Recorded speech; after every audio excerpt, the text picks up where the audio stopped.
안녕하세요. 아픈 가정사를 가슴에 품고 사는 40대 중반 남자입니다. 저희 가족 중엔 아주 혹독한 삶을 살았던 사람이 있어요. 그 사람은 바로 저희 형수님입니다.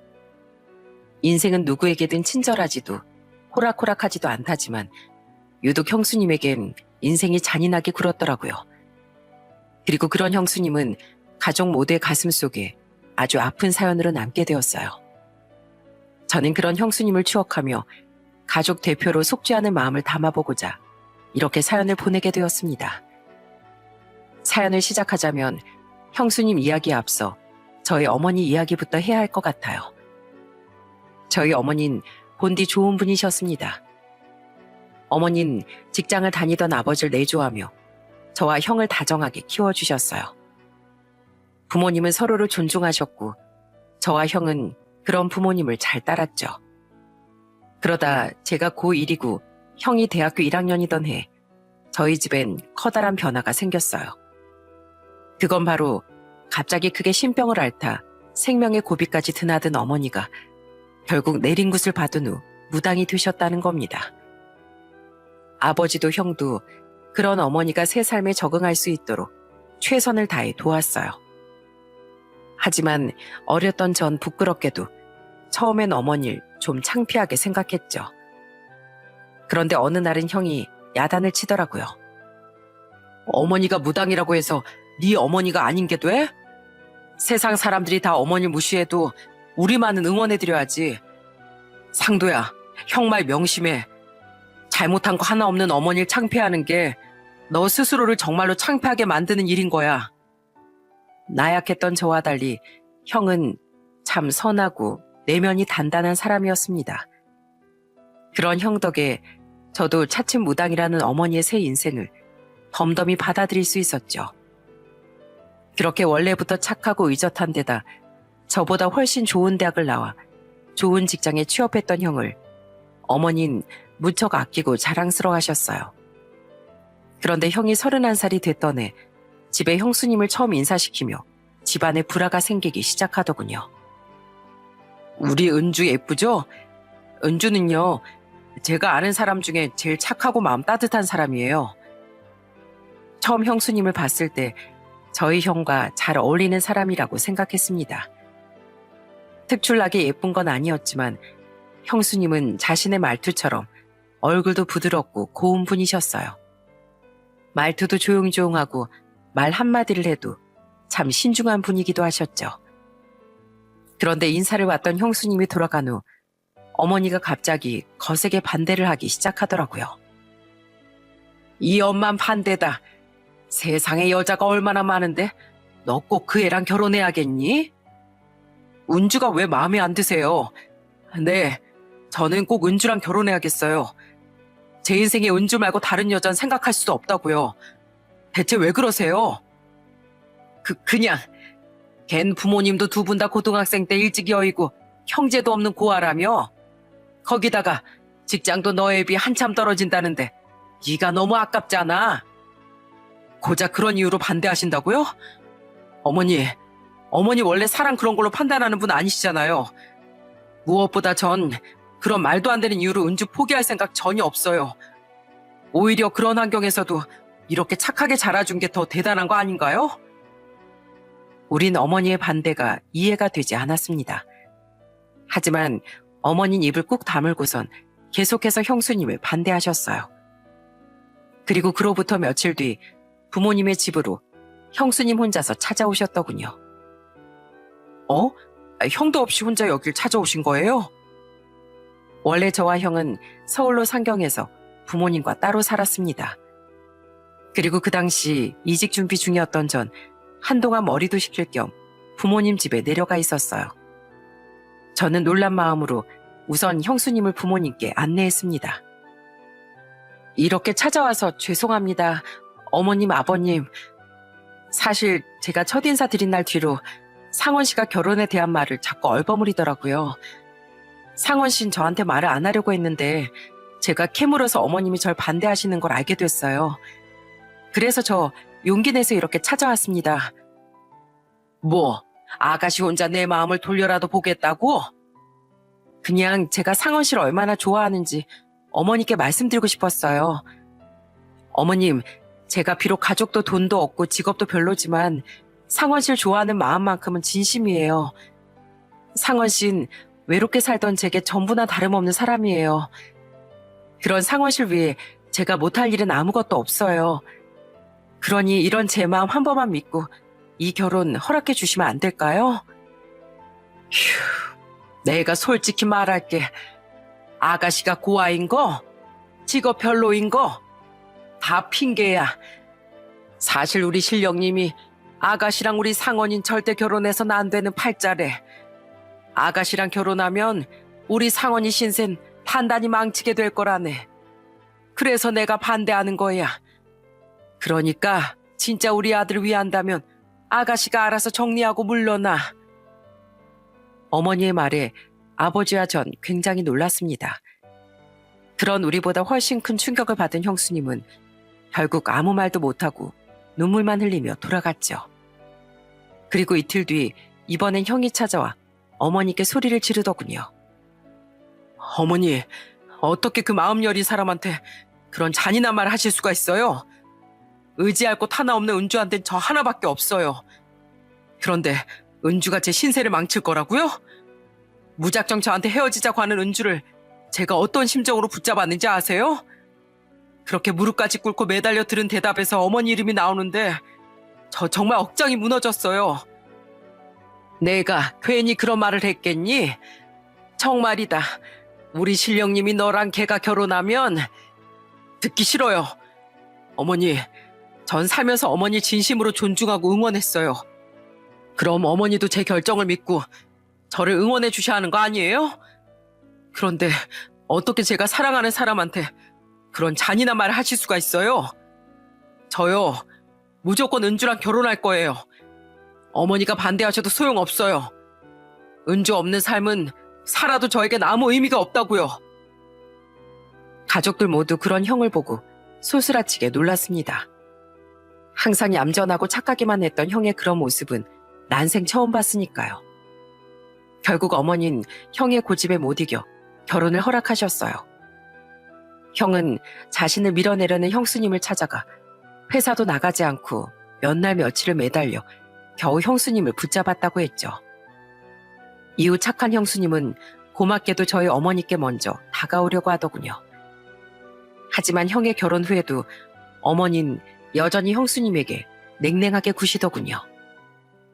예, 넌 어떻게 된 애가 과일 하나를 제대로 못 깎니?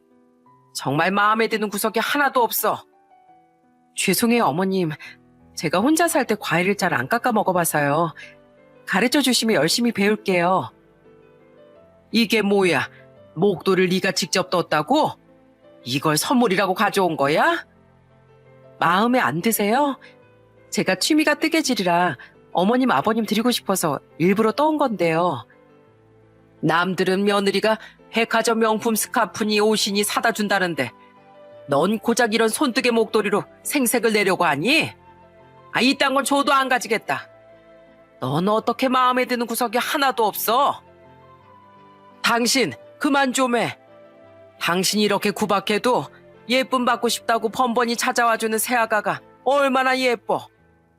그리고 이렇게 정성 들어간 선물 해주는 며느리가 흔한 줄 알아? 아가야, 네 시애미 말 신경 쓰지 마라. 목도리가 너무 예쁘구나. 아주 잘 쓰마. 형수님은 정말 좋은 분이었습니다. 어머니가 아무리 구박해도 형과 함께 부모님 댁을 찾아오며 잘하려고 노력하셨죠. 심지어 형수님은 시동생인 저까지 살뜰히 챙겨주셨어요. 형에게 듣기로 어머니를 보지 않고 살아도 된다는 형의 말에 형수님은 오히려 형을 나무랐다고 하더라고요. 이 형수 말이 다른 사람 말을 들은 것도 아니고 어머니 자신이 무당인데 자식에 관한 그런 계시를 받았으니 자기가 얼마나 미웠겠냐고 하더라.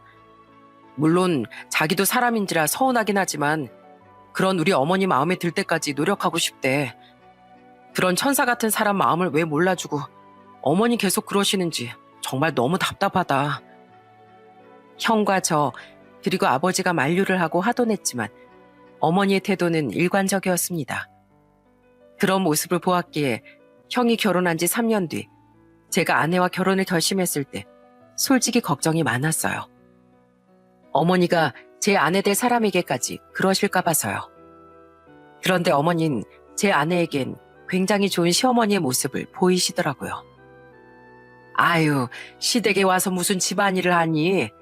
남의 집 귀한 딸 손에 물 묻히면 신령님이 나무라신다. 가서 앉아 있어. 제게 형수님의 이야기를 미리 들었던 나는 그런 어머니 행동에 오히려 당황스러워했어요. 그도 그럴 게 어머니 행동은 형수님에게 더 큰 상처를 주었거든요. 누가 봐도 확실한 차별이었으니까요. 어머니가 아내에게 잘해줄수록 저와 아내는 미안한 마음에 형수님께 더 잘해드리려고 노력했습니다. 어머님, 형님이 저렇게 일하시는데 아랫사람인 제가 어떻게 가만히 있어요. 형님 주세요. 나머진 제가 할게요. 형수님, 죄송해요.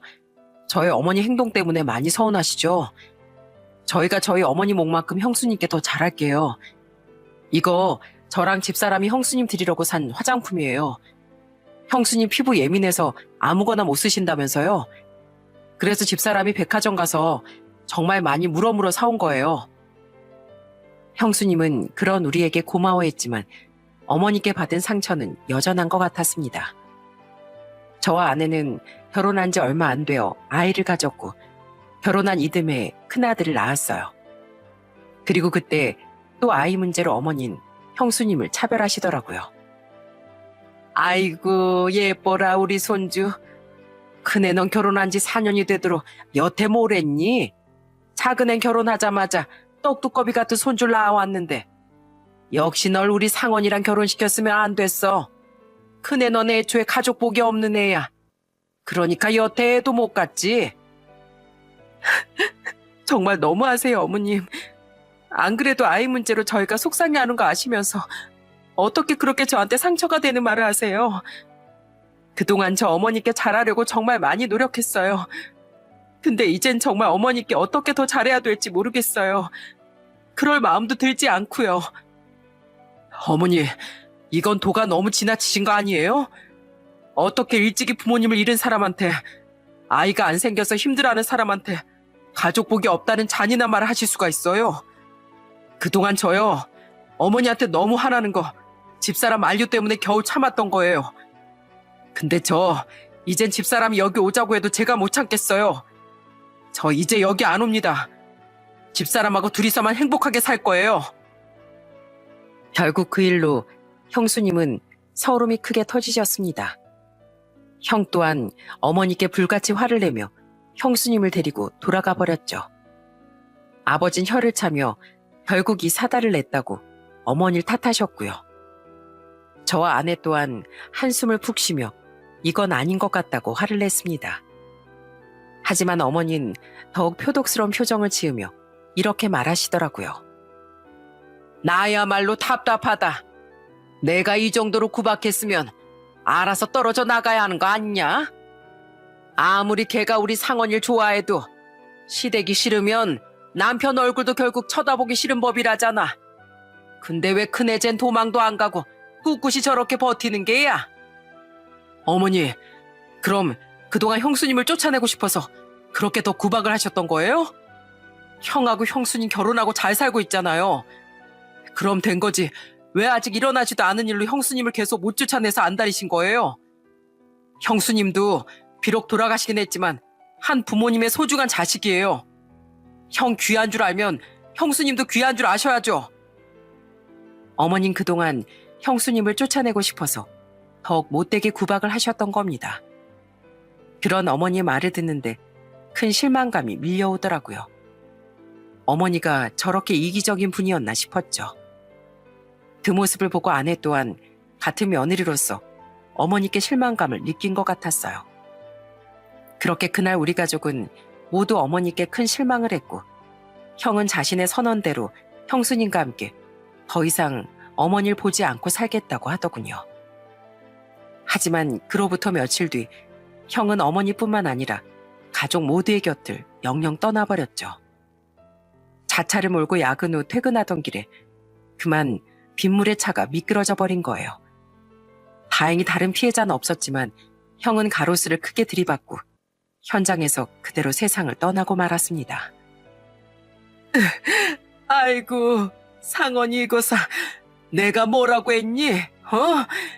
이 엄마가 절대 쟤랑은 결혼해서는 안 된다고 했지. 이 애미 말을 그렇게 안 듣고 저 기집애 편만 들더니 부모 가슴에 이런 대못을 박았구나. 신령님, 참으로 너무하십니다. 제가 우리 아들 좀 잘 봐주십사.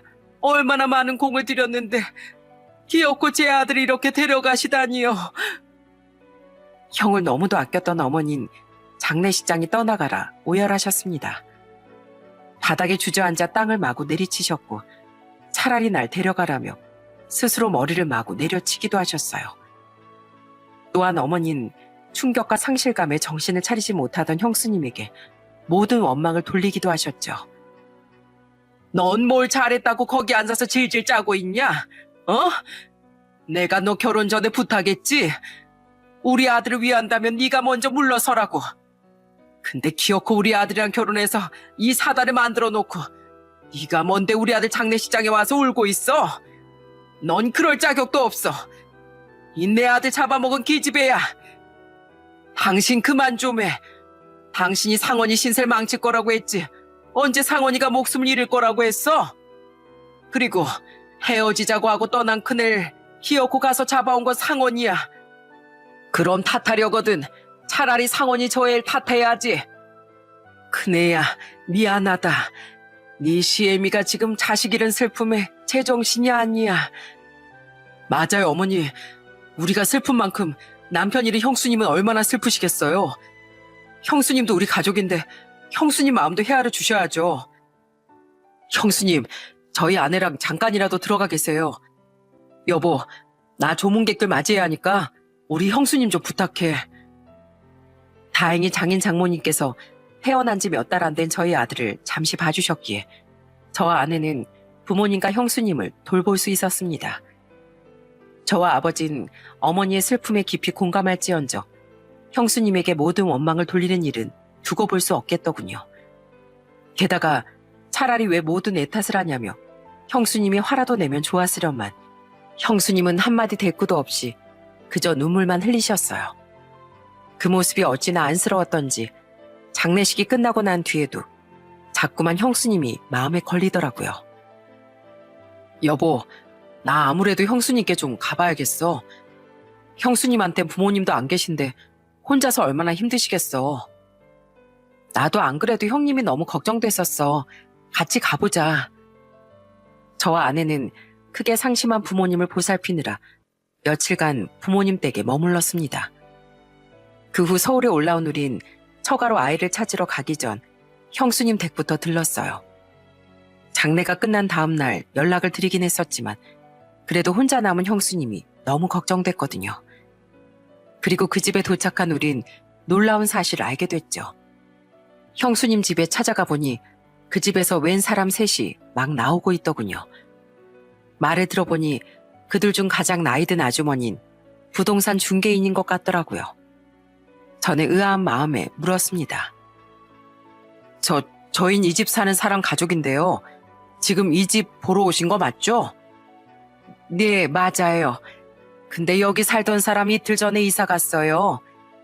집주인한테 듣기론 남편 잃고 급히 떠나게 됐으니 전세 보증금을 빼달라고 요청했다더라고요. 다행히 집주인 사정이 돼서 다른 세입자 들어오기 전에 보증금을 마련해서 집을 빼줄 수 있었나 봐요. 근데 가족이라면서 이사 간 걸 모르셨어요? 네? 저희 형수님이 이사를 가셨다고요? 깜짝 놀랐습니다. 형수님은 전셋집을 빼고 그 사이에 사라졌던 거예요. 당황한 우린 형수님에게 계속 전화를 걸었어요. 의지할 곳이라곤 형밖에 없던 형수님이 혹시 나쁜 마음이라도 먹었을까봐 무서웠죠. 처음엔 전화를 받지 않던 형수님은 제가 10통째 전화를 걸자 드디어 전화를 받으시더군요. 형수님, 저희 지금 형수님 집 앞인데 형수님 전세 보증금 빼서 이사 가셨다면서요. 갑자기 말도 없이 이러시면 어떡해요. 너무 놀랐잖아요. 이사는 갑자기 왜 가셨어요? 어디로 가신 거예요? 지금 저희가 그쪽으로 바로 갈게요. 아니요. 어딘지 말씀 안 드릴 거예요, 서방님. 저 일부러 시댁 식구들 아무도 모르게 떠난 거예요. 그래서 회사도 그만둔 거고요. 저한테 우리 남편은 세상을 버티게 해주는 유일한 희망이었어요. 그래서 그런 남편의 가족한테도 잘하고 싶었고 어머니께도 인정받고 싶어서 최선을 다했던 거예요. 그런데 이젠 다 끝났어요. 이젠 남편도 없는데 남편 잡아먹은 여자 소리 들어가면서까지 수모당하며 살고 싶지 않아요. 형수님, 설마 이상한 생각하고 계신 거 아니죠? 저희 어머니 안 보고 사셔도 괜찮아요. 그런데 형수님, 다른 가족도 없으시잖아요. 그러니까 저랑 집사람만 보고 살면서 가끔씩이라도 의지하세요. 네? 이상한 생각 안 해요. 그럼 하늘로 먼저 간 남편이 얼마나 슬퍼하겠어요. 그러니까 믿으셔도 돼요. 그런데 서방님, 저 이제 시댁 식구 누구도 보고 싶지 않아요. 서방님하고 동서 좋은 사람인 거 잘 알지만 두 사람을 보면 어머님이 절 남편 잡아먹은 애라고 원망하셨던 게 평생 생각날 것 같아요. 전 저대로 잘 살 테니까 서방님하고 동서도 부디 슬픔 꿋꿋하게 잘 이겨내고 행복하게 사세요. 죄송해요. 그게 형수님과의 마지막이었습니다. 그 통화 뒤로 형수님은 저와 아내의 전화를 받지 않으셨어요. 사람을 써서 수소문이라도 해볼까 했지만 형수님이 원치 않는 길이라는 생각이 들어 포기했죠. 형수님이 떠났다는 이야기를 듣고 아버진 가슴을 치며 한탄하셨어요. 반면 어머니는 굳은 표정으로 이렇게 말하셨습니다. 내버려 둬라. 어차피 우리 집안과 그 앤 인연이 아니었던 거야. 그러니 이런 처참한 결말을 맞이한 거겠지. 상원이가 남긴 약간의 유산도 있고 집 보증금도 빼갔으니 어떻게든 혼자 잘 살아가지 않겠니? 난 그 애가 이렇게 제 발로 떠나준 게 오히려 고맙다. 난 정말이지 평생 그 애를 보고 싶지 않아. 어머니, 어쩜 그렇게 잔인하세요? 형수님이 불쌍하지도 않으세요? 형수님한테는 이제 가족도 누구도 아무도 없다고요. 어머니가 너무하다고 생각했습니다. 하지만 어머니의 괴로움이 너무나도 잘 느껴져 차마 더 이상 어머니께 형수님 이야기를 꺼낼 수가 없겠더라고요. 아내 또한 형수님의 일로 어머니께 실망하긴 했지만 형이 떠난 후 어머니께 거리를 두진 않았어요. 어머님이 형님한테 모질게 구셨지만 나에겐 잘해주셨잖아. 지금 아주버님 잃고 어머님 아버님 마음이 어떠시겠어. 우선 우리라도 자주 찾아가서 두 분 마음 보듬어드리자. 아내 또한 형수님 못지않게 모질지 못하고 착한 사람이었어요. 그 뒤 우린 부모님을 자주 찾아뵈며 형을 잃은 슬픔에서 벗어나려고 애썼어요. 또한 어머니 앞에서 차마 말은 꺼내지 못했지만 아버지와 저희 부부는 항상 마음속으로 형수님이 어딘가에서 꼭 잘 살고 계시길 바랬죠. 저희 가족이 형의 부재로 인한 고통을 이겨내기까지 참 많은 세월이 필요했습니다. 어머니 신당에서 손님 받는 일도 그만두셨어요. 내 자식 앞날도 못 내다보는 사람이 다른 사람 앞날은 어떻게 점쳐주겠니? 난 자격이 없다. 그저 앞으로는 신령님만 잘 모시고 기도드리며 살련다. 저와 아내는 형을 보낸 지 3년 뒤 다른 집으로 이사하며 작은 아들을 낳았습니다. 그때도 어머니와 아버지는 저희 아들을 보며 많은 눈물을 흘리셨어요.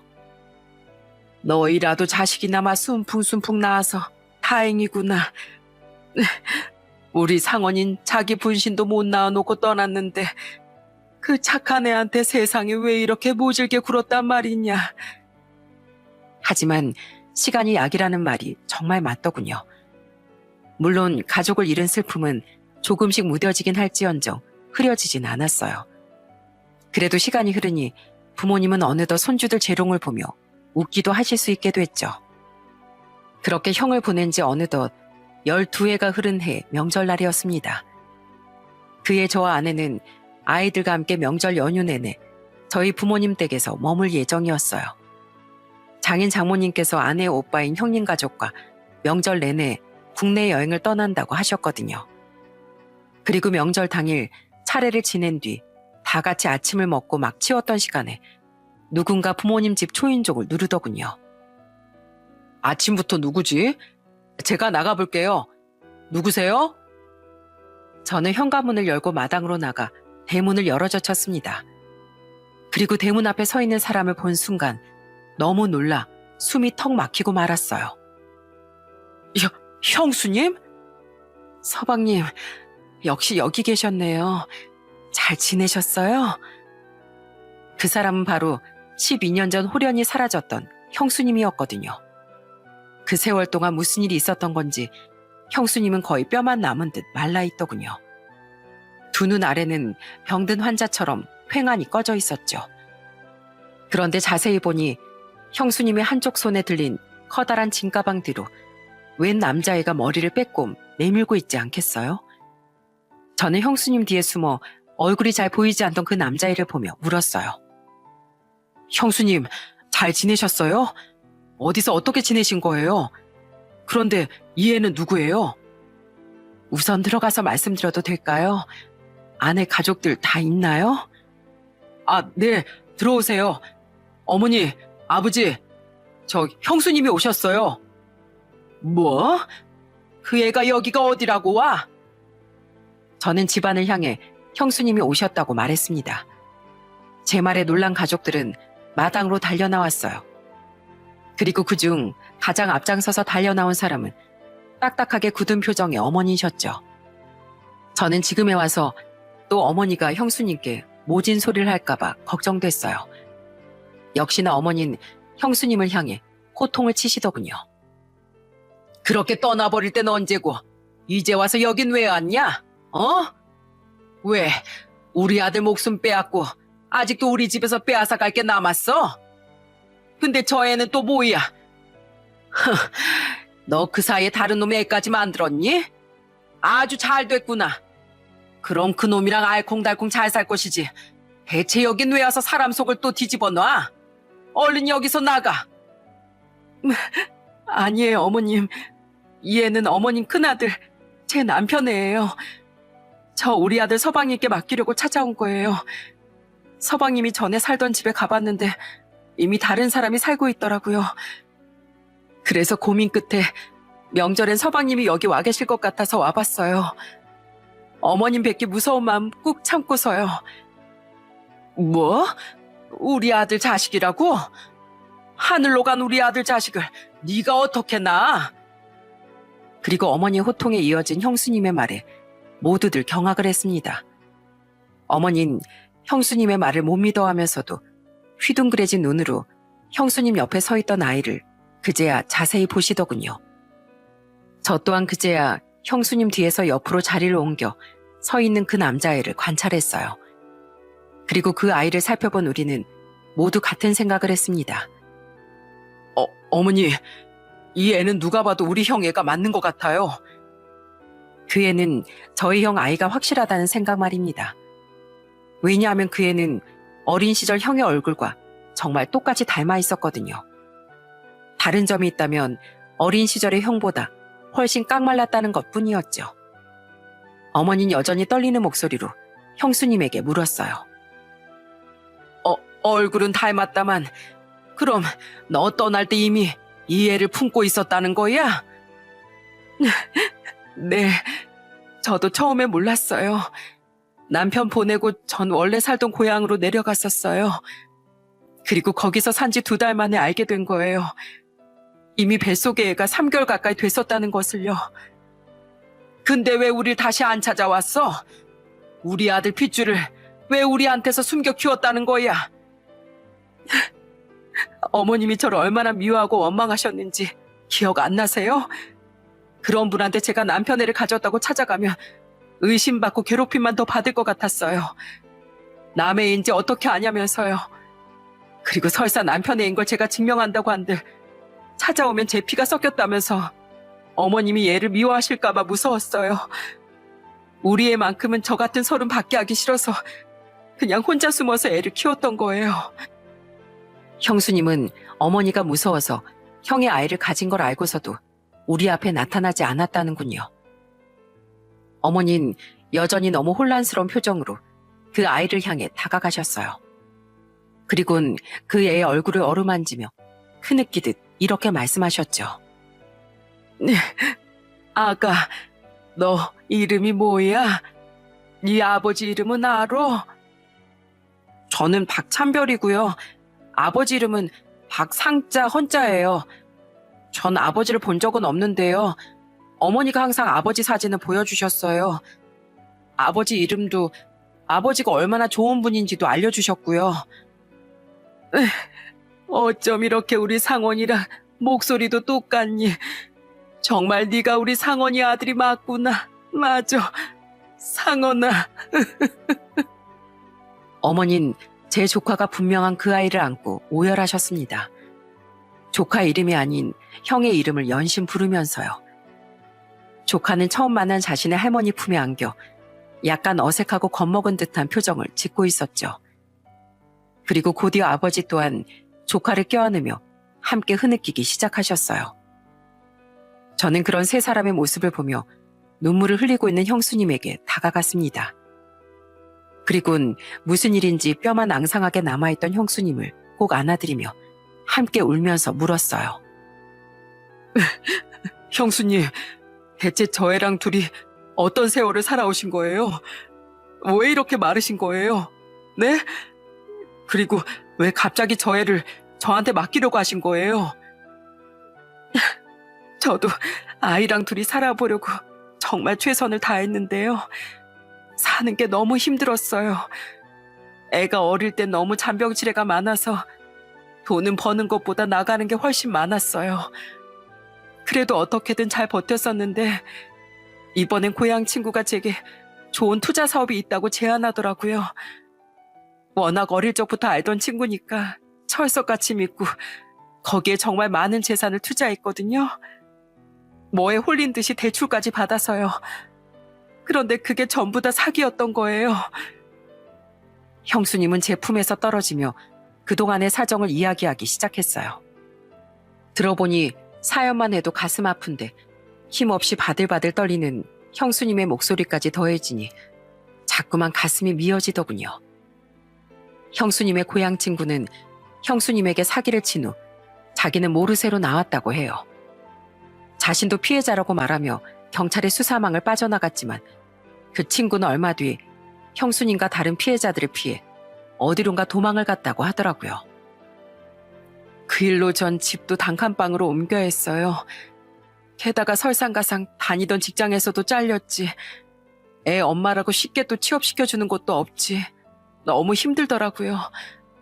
그러다 겨우 한 공장에 취직했는데 이번엔 집에 화재가 일어난 거예요. 근데 하필 처음 화재가 일어난 곳이 옆집이라서 저희 집에 있는 물건들 대부분이 불타버렸어요. 물론 애가 안 다친 건 다행이지만 그렇게 우린 거의 길바닥에 나앉게 됐어요. 다행히 집주인에게 보상받아 월세 보증금은 건질 수 있었지만 다른 단칸방으로 이사한 형수님과 조카에게 남은 건 거의 없었다고 해요. 살림이 전부 불탔으니까요.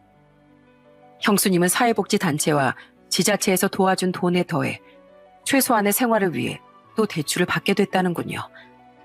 그렇게 갖은 고생을 하며 조카를 키우던 와중 한 달 전 형수님은 더욱 충격적인 불행과 마주하게 됐다고 해요.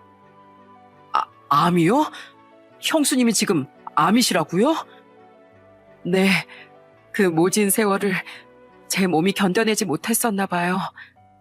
어쩐지 자꾸 몸이 계속 아프고 살이 빠지더라고요. 그러다 심각성을 느끼고 검사를 받았는데 이미 제 몸은 수술도 살기 위한 치료도 힘든 말기암 상태에 접어들었다고 했어요. 그래도 고통을 줄이기 위해 무슨 수든 써보자고 하는데 애 먹여 살리기도 힘든 판에 어떻게 희망도 없는 제 치료에 돈을 쓰나요? 그래서 제 치료는 진즉에 포기하고 제 삶을 마지막으로 정리하고 있었어요. 그래서 우리 아이도 서방님께 맡기려고 이렇게 찾아온 거고요. 그제야 형수님이 아무리 힘들게 살았다고 해도 왜 이렇게까지 마르게 된 건지 깨달았습니다. 형수님은 이미 시한부 판정을 받았다고 하더라고요. 때문에 가뜩이나 아이만 먹이느라 자신은 말라가던 와중 암 때문에 더 빠르게 살이 빠져버린 거죠. 형수님은 그렇게 자신의 마지막을 준비하며 조카를 제게 부탁하기 위해 찾아왔던 겁니다. 너무 처절했던 형수님의 인생에 하염없이 눈물이 났어요. 아내와 아버지 또한 그런 형수님을 바라보며 펑펑 울었죠. 그리고 가장 놀라웠던 건 조카를 끌어안고 형수님의 이야기를 들었던 어머니의 반응이었습니다. 아이고 이거사, 우리 가족을 벗어났기에 넌 겨우 살아난 건 줄 알았더니 그럼 몹쓸 병을 얻어오면 어쩌니. 내가 네 인생을 구해주려고 우리 상원이 보내기 전까지 얼마나 애를 썼는데 이 딱한 거. 어머닌 갑작스레 절 밀치고 형수님을 끌어안더니 오열을 하기 시작하셨어요. 누구도 예상치 못했던 어머니의 말과 행동에 우린 어안이 벙벙했습니다. 그리고 꺼이꺼이 울며 어머니가 하신 말씀에 형수님은 결국 어린애처럼 목 놓아 울고 말았죠. 저를 구하려고 하셨다뇨? 그게 무슨 말씀이세요, 어머님? 어머님은 분명 절 미워하셨잖아요. 내가 미운 곳 하나 없는 날 정말 진심으로 미워했겠니? 내가 너희 결혼 전에 말했지. 너랑 상원인 결혼해선 안 될 인연이라고. 난 우리 아들 신세를 너 때문에 망치게 하기 싫었다. 하지만 상원이가 그렇게 네가 좋다기에 하는 수 없이 결혼을 허락했던 거야. 그 뒤엔 나도 기왕 가족이 된 거 널 자식으로 품어주려고 했다. 하지만 어머님은 여전히 절 미워하셨잖아요.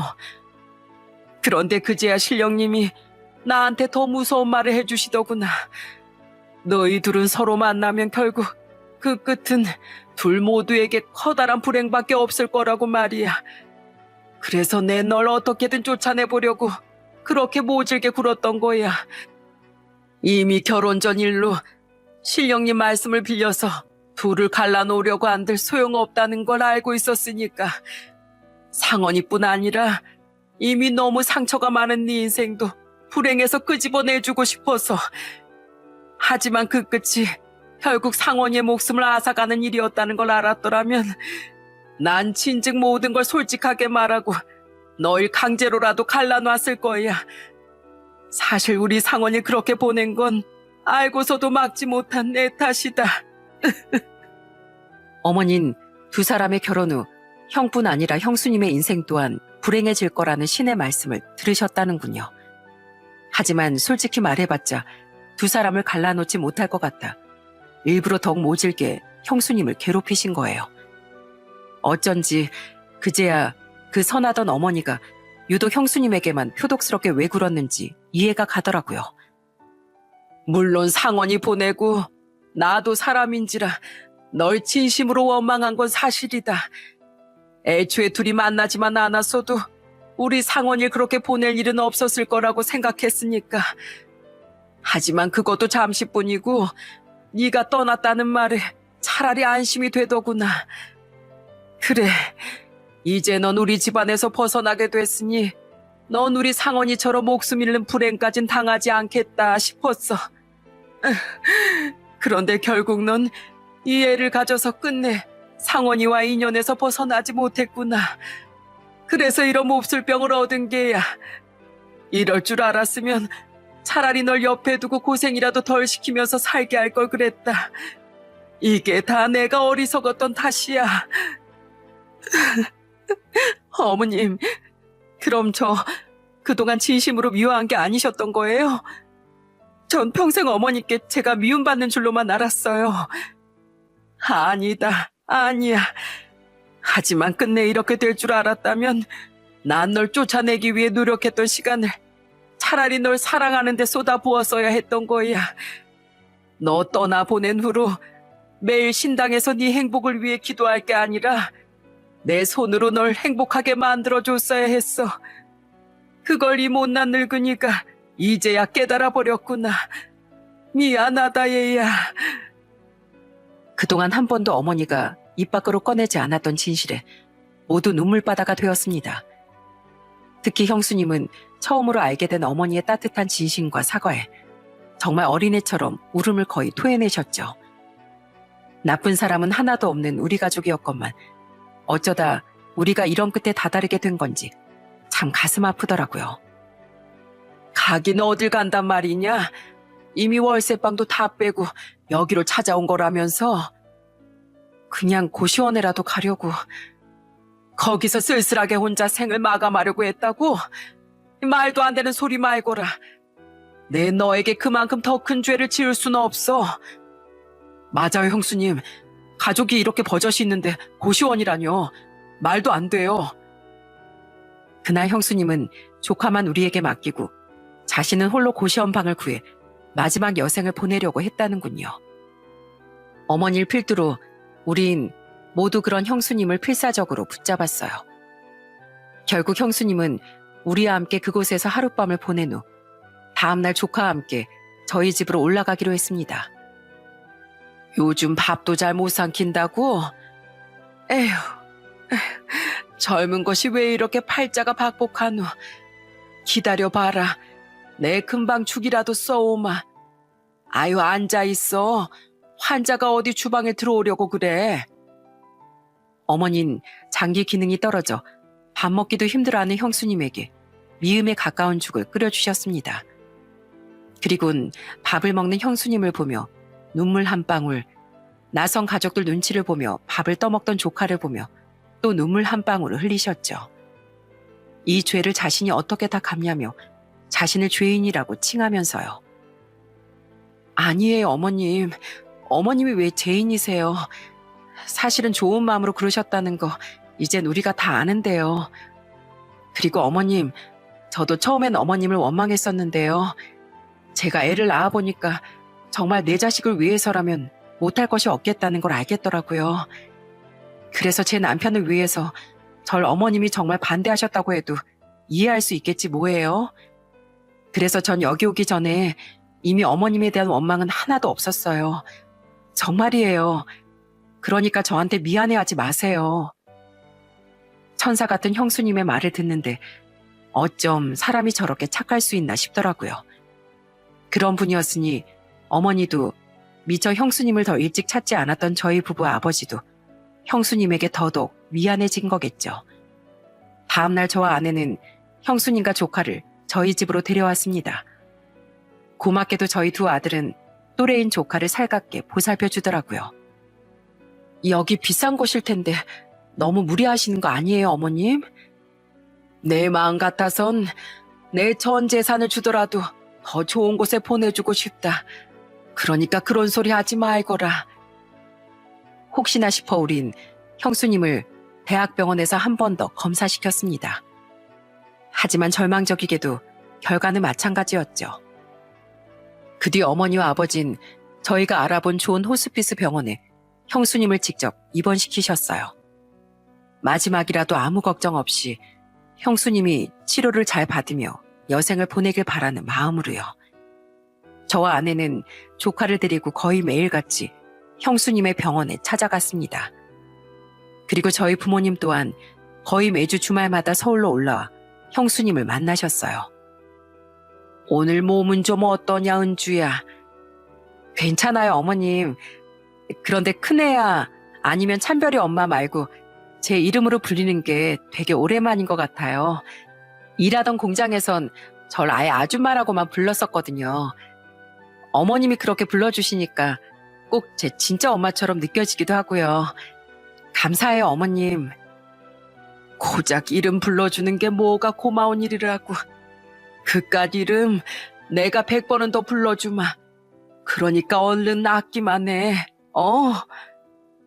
어머닌 언제 모질게 굴었냐는 듯 형수님에게 더없이 다정한 어머니의 모습을 보이셨습니다. 바보같이 착했던 형수님은 모질었던 시절은 전부 잊고 그런 어머니께 마냥 고마워하셨죠. 엄마, 이제 좋은 병원에 입원했으니까 엄마 병도 나을 수 있어요? 그럼 우리 아들. 근데 참별아, 혹시 아주 혹시라도 엄마가 아빠 곁으로 가거든. 앞으로는 작은 아빠랑 엄마 그리고 할머니 할아버지 말씀 잘 들어야 돼. 알았지? 그래도 엄마는 안심이야. 엄마가 없어도 이제 우리 찬별이 곁엔 이렇게 좋은 가족들이 많이 남아있으니까. 12살이었던 조카는 이미 형수님의 생명이 얼마 남지 않았다는 걸 알고 있더군요. 하긴 이미 알 건 다 아는 나이였고 우리의 대화 또한 옆에서 전부 들었으니까요. 때문에 조카는 애써 밝게 얘기하던 형수님 앞에서 슬픈 표정으로 눈물만 흘리더라고요. 모두가 기적을 바랐건만 예상보다 더 잘 버텨주던 형수님은 호스피스 병원에 입원한 지 7개월 만에 결국 형의 곁으로 떠나셨어요. 잘 가거라 은주야.